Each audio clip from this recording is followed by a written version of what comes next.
سورۃ البقرہ کا خلاصہ جو حضرت صاحب نے لکھا ہے، اس کا نام ہے کتاب کا مطالب القرآن۔ اس کے بارے میں حضرت صاحب نے لکھا ہے کہ سورۃ البقرہ مدنی ہے، یعنی یہ مدینہ میں نازل ہوئی ہے۔ اس میں 286 آیتیں ہیں، 40 رکوع ہیں اور 6100 کلمے ہیں، جن کے 25500 حروف ہیں۔ خلاصہ یہ ہے کہ یہ قرآن ہر شک و شبہ سے پاک ہے۔ اس سے وہی لوگ ہدایت پا سکتے ہیں جو متقین ہیں، یعنی وہ جو غیب پر ایمان لاتے ہیں اور نماز اور زکوٰۃ کو قائم کرتے ہیں، قرآن اور اس سے پہلے کے صحیفوں پر ایمان رکھتے ہیں اور آخرت پر یقین رکھتے ہیں۔ کافر وہ ہیں جو ایمان نہیں لاتے اور سرے سے احکام خداوندی کے منکر ہیں، لیکن منافق وہ ہیں جو بظاہر مسلمانوں سے ملتے ہیں اور در پردہ کافروں سے ساز باز رکھتے ہیں۔ اس لیے انسان کو چاہیے کہ وہ صرف اللہ کو پہچانے اور اس کی اطاعت کرے، جس نے زمین و آسمان کو پیدا کیا اور اس کے لیے کیا کیا نعمتیں بہم پہنچائیں، اور یہ قرآن بھی عنایت فرمایا جس کی ایک صورت جیسی عبارت کوئی انسان نہیں بنا سکتا ہے۔ حضرت آدم علیہ السلام کا واقعہ بھی انسان کی بصیرت کے لیے بیان کیا جاتا ہے کہ انہیں خلافت الہیہ کے لیے پیدا کیا گیا اور علم کے زیور سے آراستہ کیا گیا، اور اس طرح وہ مسجود ملائک بن گئے۔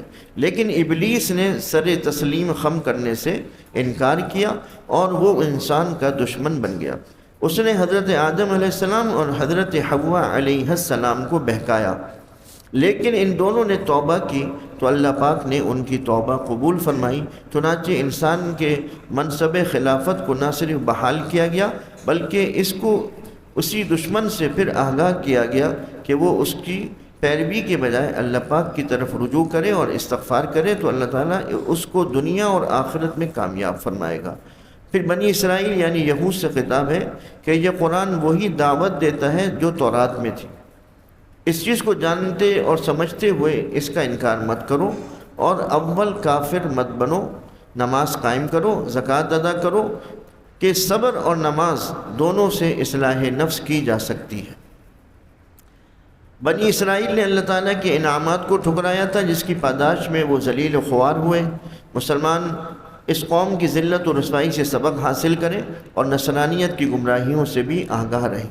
بنی اسرائیل کو تورات عطا کی گئی اور فرعون مصر کے مظالم سے نجات دی گئی، لیکن ان لوگوں نے شکر کرنے کے بجائے شرک اختیار کیا اور گوسالہ کی پرستی شروع کر دی، اور حضرت موسیٰ علیہ السلام سے مطالبہ شروع کر دیا کہ اللہ کو ہماری ظاہری آنکھوں سے دکھلاؤ۔ اس امر پر اللہ نے انہیں سزا دی۔ بنی اسرائیل پر ایک اور انعام جو ہوا تھا اس کا ذکر بھی ہے کہ اللہ نے صحرائی سینا کی بے آب و گیا اور دھوپ سے تپتی زمین پر بادلوں کا سایہ بھی کر دیا تھا، اور من و سلوہ بھی غذا کے لیے نازل کیا تھا، لیکن ان لوگوں نے اس انعام کی بھی ناشکری کی اور فتح و نصرت کے موقع پر بھی عبودیت اور نیاز کے بجائے غرور اور غفلت کو اختیار کیا۔ بنی اسرائیل کے لیے 12 چشمے بھی موسیٰ علیہ السلام کے عصا کے مارنے سے جاری ہوئے تھے، لیکن ان لوگوں نے اس کی قدر بھی نہیں کی، اور وہ نہ صرف کام و دہن کی لذتوں میں مبتلا ہوئے بلکہ انبیاء علیہ السلام کو قتل بھی کیا، جس کی پاداش میں وہ لوگ ذلت و مسکنت میں مبتلا ہوئے۔ یہود و نصارہ کی گروہ بندیاں دنیا اور آخرت کے لیے مفید نہیں ہو سکتی، بلکہ صرف اللہ پر ایمان، یوم آخر کا یقین اور عمل صالح ہی مفید ہے۔ بنی اسرائیل نے کوہ طور کے دامن میں یہ عہد کیا تھا کہ وہ تورات پر قائم رہیں گے اور احکام الہی بجا لائیں گے، لیکن وہ اپنے اس عہد سے پھر گئے اور قتل نفس میں بے باک ہو گئے، جو شریعت الہی کے نزدیک سب سے بڑا جرم ہے۔ اسی سلسلے میں ایک واقعہ ہے کہ جب بنی اسرائیل نے ایک قتل ناحق کیا اور قاتل کی شناخت نہیں ہو رہی تھی، تو اللہ تعالیٰ نے حکم دیا کہ ایک گائے ذبح کرو اور مقتول کی لاش کو اس کے ایک حصے سے ضرب لگاؤ۔ اس چیز کو وہ ٹالنا چاہتے تھے اور بڑی مشکل سے آمادہ ہوئے تھے۔ پھر مسلمانوں سے خطاب ہے کہ ایسے گمراہ بنی اسرائیل سے توقع نہ رکھو کہ وہ تمہاری دعوت پر ایمان لائیں گے، یہ تو وہ لوگ ہیں جنہوں نے تورات میں تحریف کی ہے ان میں کچھ منافق بھی ہیں، کچھ ایسے بھی ہیں جو بے بنیاد آرزوؤں کو لیے بیٹھے ہیں، اور ان کے پیشواؤں کا حال یہ ہے کہ وہ اپنی خود ساختہ باتیں اللہ کی طرف منسوب کرتے ہیں، اور وہ سب یہ گمان کرتے ہیں کہ ہم کچھ بھی کریں لیکن ہم یہودی ہیں اس لیے جہنم کی آگ ہم پر حرام ہے، حالانکہ ایسا نہیں ہے۔ جنت اور دوزخ اس طرح تقسیم نہیں ہوتی، یہ محض خوش فہمی ہے۔ ایمان اور عمل صالح ہی یہودیوں اور مسلمانوں سبھی کے لیے ضروری ہے۔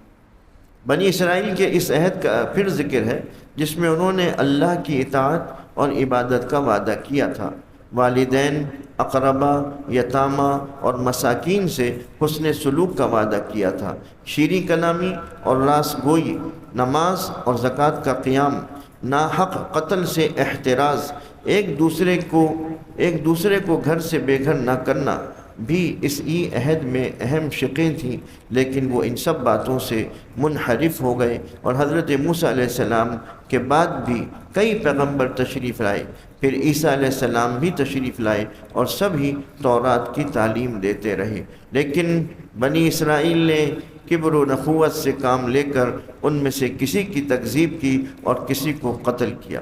اب قرآن نازل ہوا تو اس کا بھی وہ لوگ انکار کر رہے ہیں، حالانکہ یہ قرآن بھی وہی تعلیم دیتا ہے جو تورات کی ہے اور تورات کی تصدیق بھی کرتا ہے، اور یہ لوگ تو قرآن سے پہلے تورات کی اس پیشن گوئی کی بنا پر دعا بھی کرتے تھے کہ اللہ اس نبی کو مبعوث فرما دے جس کی وجہ سے وہ لوگ کفار پر فتح یاب ہو سکیں۔ بنی اسرائیل کی یہ روش یعنی انکار کی اب لعنت کی سزاوار ہے اگر وہ اسے نہیں بدلتے۔ وہ تو اب نہ صرف حضور انور صلی اللہ علیہ وسلم کا انکار کرتے ہیں بلکہ وہ جبرائیل علیہ السلام کو بھی برا بھلا کہتے ہیں۔ تو جو ان کا دشمن ہے وہ اللہ کا دشمن ہے، اور قرآن کا انکار کرنے والے سرکش اور باغی ہیں۔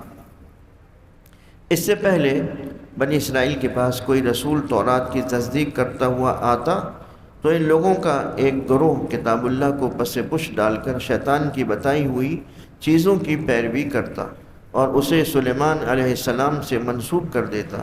یہ لوگ جادوگری کی تعلیم کو بھی عام کرتے اور کہتے کہ ہاروت اور ماروت دو فرشتے ہیں جو بابل میں اتارے گئے اور وہ جادوگری کی تعلیم دیتے ہیں، حالانکہ یہ سب غلط ہے۔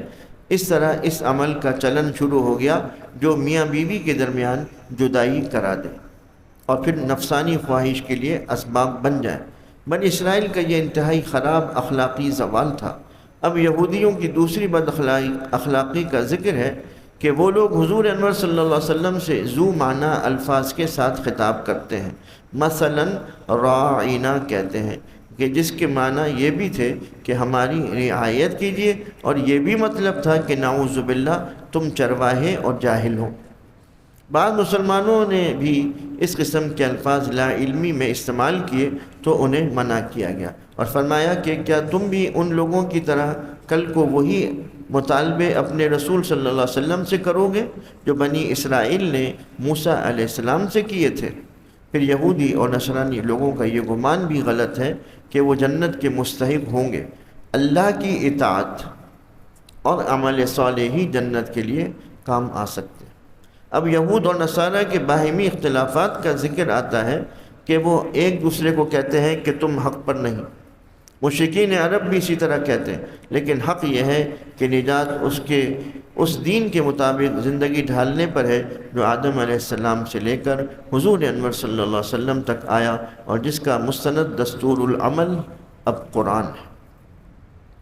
اہل کتاب کا یہ خیال بھی غلط ہے کہ اللہ انسان کی طرح مادی جسم رکھتا ہے جس سے نسل اور نسب وابستہ ہے، یعنی نصارہ حضرت عیسیٰ علیہ السلام کو اور یہودی حضرت عزیر علیہ السلام کو خدا کا بیٹا کہتے ہیں۔ یہود و نصارہ تو اس وقت خوش ہوں گے جب اے رسول آپ ان کی پیروی کریں، حالانکہ صرف اللہ کی پیروی کرنی چاہیے، کوئی خوش ہو یا نہ خوش ہو۔ بنی اسرائیل کو پھر اللہ کی عطا کردہ نعمتوں کی یاد دہانی کی جاتی ہے۔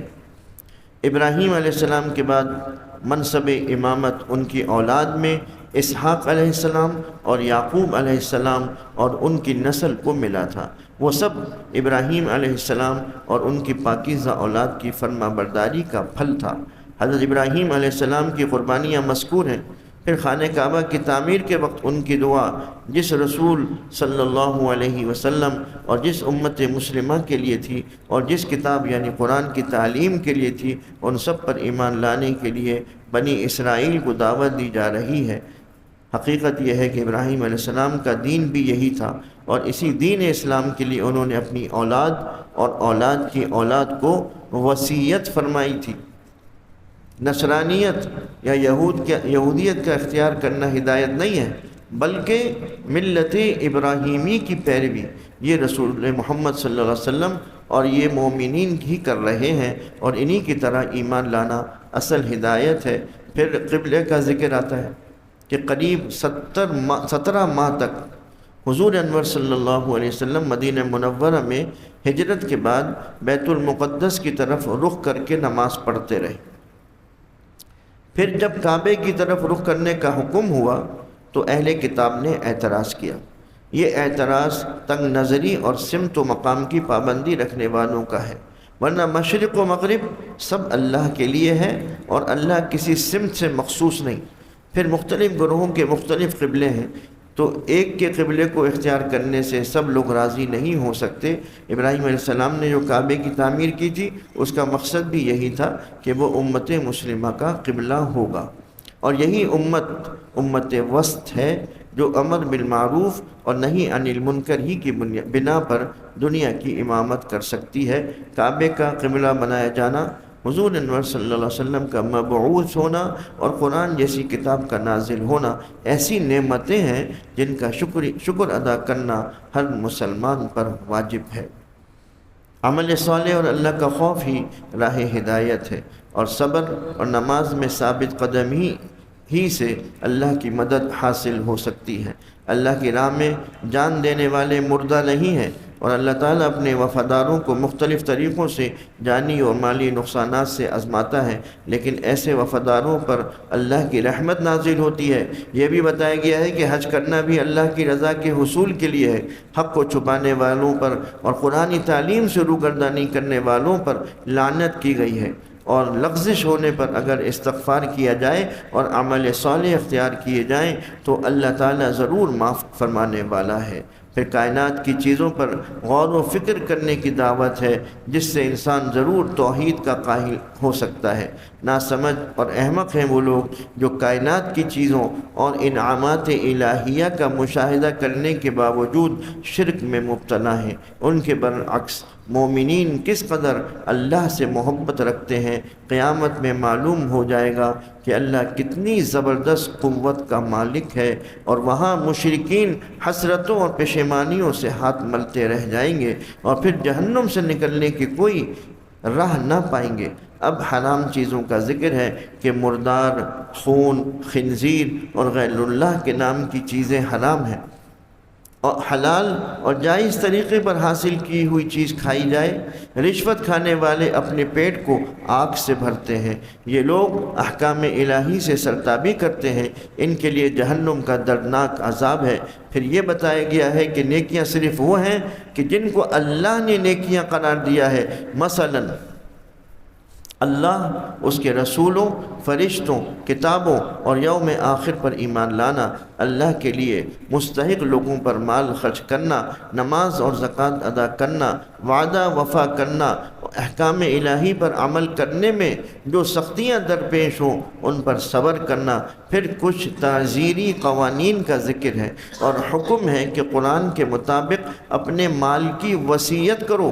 پھر قرآن کے مہینے یعنی رمضان کی فضیلت اور روزے کی فرضیت کا اعلان ہے جو تقوی کے حصول کے لیے ہے، اور یہ کہ جب مریض صحت یاب ہو جائے اور مسافر جب اپنا سفر ختم کر لے تب روزے رکھ سکتا ہے۔ بوڑھے کے لیے روزے کا فدیہ ہے۔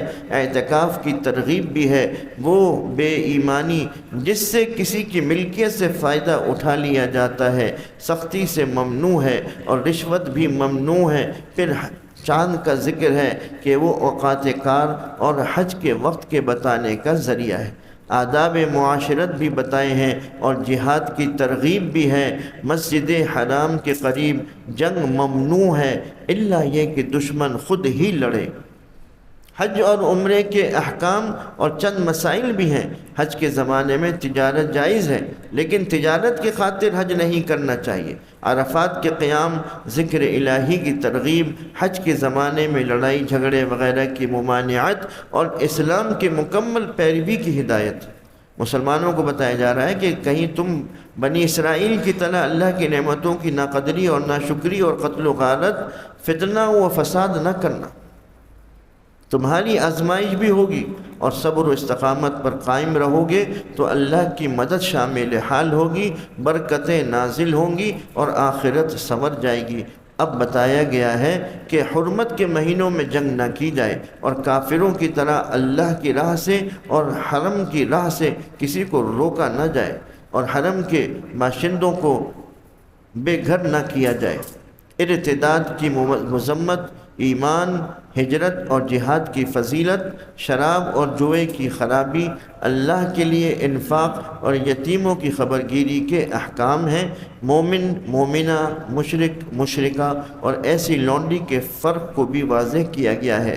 پھر عورتوں کے متعلق مسائل ہیں، مخصوص دنوں میں ان سے گریز، پھر ان کی طہارت کا ذکر ہے، طلاق شدہ کی عدت کا ذکر ہے اور فضول قسم کے کھانے کی مذمت ہے۔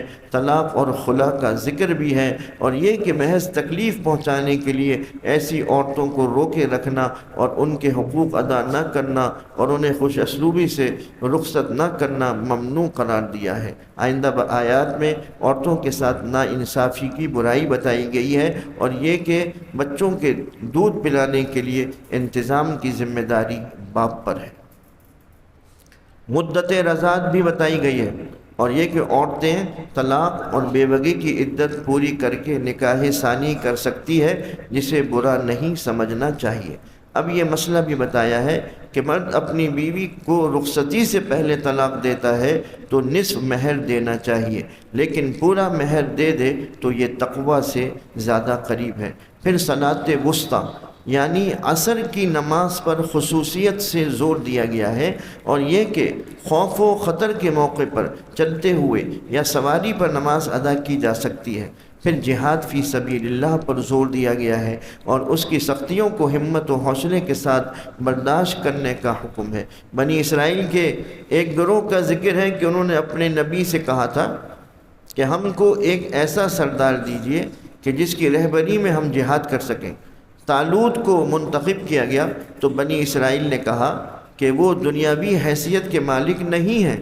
جواب دیا گیا کہ علم اور شجاعت کے لحاظ سے وہی سرداری کے لائق ہے اور ان کا انتخاب کتنا صحیح ہے کہ ان کی یہ نشانی ہے کہ وہ صندوق جس میں تورات اور موسیٰ علیہ السلام و ہارون علیہ السلام کی چیزیں ہیں، فرشتے اٹھائے ہوئے لائیں گے۔ حضرت طالوت علیہ السلام جب فوج لے کر آگے بڑھے تو اپنے فوجیوں سے فرمایا کہ تمہاری آزمائش ہونے والی ہے، اس لیے تم فلاں نہر کا پانی مت پینا سوائے ایک دو گھونٹ کے، لیکن سوائے چند لوگوں کے سب ہی نے اس کا پانی پی ڈالا۔ جب وہ آگے بڑھے تو جنگ کی ہمت نہ رہی، لیکن ان میں سے وہ لوگ جو آخرت پر ایمان رکھتے تھے کہنے لگے کہ اللہ کی مدد سے چھوٹی جماعت بھی بڑی جماعت پر غالب آ سکتی ہے، لیکن شرط یہ ہے کہ صبر و ثبات ہو۔ چنانچہ ان کی ایسی جماعت غالب آ گئی۔ مسلمان بھی اسی طرح جہاد میں غالب آ سکتے ہیں۔ اب بتایا ہے کہ ہر زمانے میں مختلف رسولوں نے وہی ایک اسلام پیش کیا ہے، لیکن ان کی تعلیم کو بھلا دینے والوں نے اختلافات پیدا کیے ہیں۔ پھر اللہ کی راہ میں خرچ کرنے والوں کو آخرت کی سرخ روئی کی بشارت۔ آیت الکرسی میں اللہ پاک کی مختلف صفتوں کو بیان کیا گیا ہے کہ وہ حی و قیوم ہے، آسمانوں اور زمین کا مالک ہے، بغیر اس کے اذن کے اس کے آگے کوئی شفاعت نہیں کر سکتا۔ وہ ہر چیز کا علم رکھتا ہے اور وہی علم بھی دیتا ہے۔ آسمان اور زمین سب اس کی قدرت کے اندر ہیں اور وہ ان کا نگہبان ہے اور بہت عظمت والا ہے۔ ایسے اللہ کی دی ہوئی ہدایت جو بہت روشن ہے، انسانوں کو سوچنا چاہیے کہ وہ قبول کریں یا نہ کریں۔ اس کے ماننے والے اس کی حمایت حاصل کرتے اور شیطان کی پیروی کرنے والے تاریکیوں میں بھٹکتے پھرتے۔ اب ابراہیم علیہ السلام اور نمرود کا مکالمہ آتا ہے کہ ابراہیم علیہ السلام نے اس منکر خدا کو لاجواب کر دیا، لیکن پھر بھی وہ ایمان نہ لایا۔ پھر دو واقعات آتے ہیں کہ ایک بزرگ کا گزر ایک ویران بستی پر ہوا۔ انہوں نے سوچا کہ اللہ اس مردہ بستی کو کس طرح زندگی عطا کرے گا۔ اللہ نے ان پر 100 برس تک کے لیے موت طاری کی۔ جب وہ زندہ ہوئے تو سمجھے کہ وہ اس حال میں ایک دن یا اس سے کم وقت کے لیے رہے تھے۔ پھر اللہ نے ان کے کھانے پینے کا سامان دکھلایا کہ وہ اب تک سڑا نہیں، اور ان کی سواری کا گدھا بھی زندہ ہو گیا۔ تب وہ اللہ کی قدرت پر پورا ایمان لائے۔ دوسرا واقعہ ابراہیم علیہ السلام کا ہے کہ وہ بھی اللہ کی قدرت دیکھنا چاہتے تھے۔ حکم ملا کہ 4 پرندے لے لو اور ان کے ٹکڑے مختلف پہاڑوں پر رکھ دو۔ انہوں نے ایسا ہی کیا۔ پھر حکم ہوا کہ اچھا اب ان کو بلاؤ، تو وہ سب اللہ کے حکم سے زندہ ہو کر آ گئے۔ سبق یہ دیا گیا کہ انبیاء علیہ السلام کو حقائق دکھلائے جاتے ہیں، اسی لیے وہ قیاس سے نہیں کہتے۔ حضور انور صلی اللہ علیہ وسلم بھی حقائق بیان کرتے ہیں۔ اب صدقات کی ترغیب ہے کہ وہ ریا کے لیے نہیں بلکہ اخلاص کے ساتھ دیے جاتے ہیں، اور جس کو صدقہ دیا جائے اس پر احسان دھرنا یا دکھ پہنچانا ایسے صدقات کو ضائع کرتا ہے۔